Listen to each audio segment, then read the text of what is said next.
So if you haven't had your mind blown in a while, I am about to blow it up. Follow me. So BlackRock and Vanguard own everything. And I mean everything. So for example, you can find all of this on Yahoo Finance. Go there, type in a company, look at the ownership breakdown.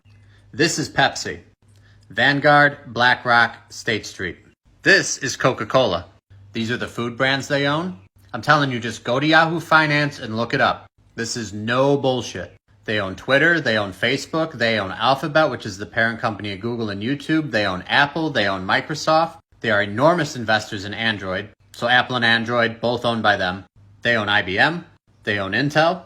They own all the software companies and computer companies that you would look at social media on, which they own the social media companies. They own the travel booking companies, they own the airplane companies, they own Shell, they own BP, they own Exxon, they own the mining companies that we use, and they own the metals, they own the agricultural industry, and the machines used to harvest that agriculture. They own Big Pharma, they own the banks, so they hold your money.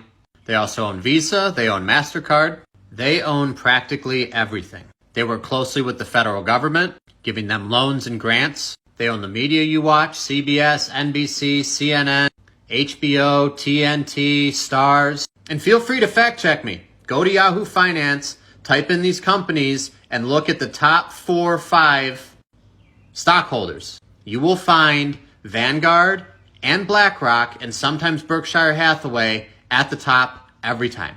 The more companies you type in, the more this is going to freak you out. So who invests in Vanguard and BlackRock, and who does Vanguard and BlackRock invest their money into? The Clintons, the Bushes, the Obamas, Schiff, Pelosi, Schumer, McConnell. And so when you go to look up who owns Vanguard, it's private. This is where it gets tricky, because these people like to keep a low profile.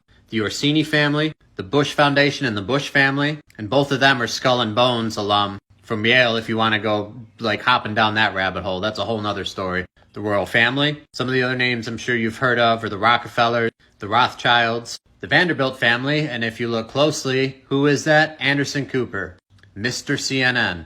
These two companies, along with State Street and Berkshire Hathaway, make roughly 86% of the money in the world. Go look it up. It is all there if you're willing to take the time to research it. And maybe next time when CNN is pushing a Pfizer vaccine, people are like, oh, I don't know if I want to take that. And then Facebook and Twitter and Instagram are fact-checking that and censoring people and doctors that speak out against it. Think twice and then think one more time. These people do not care about you or I, they care about themselves.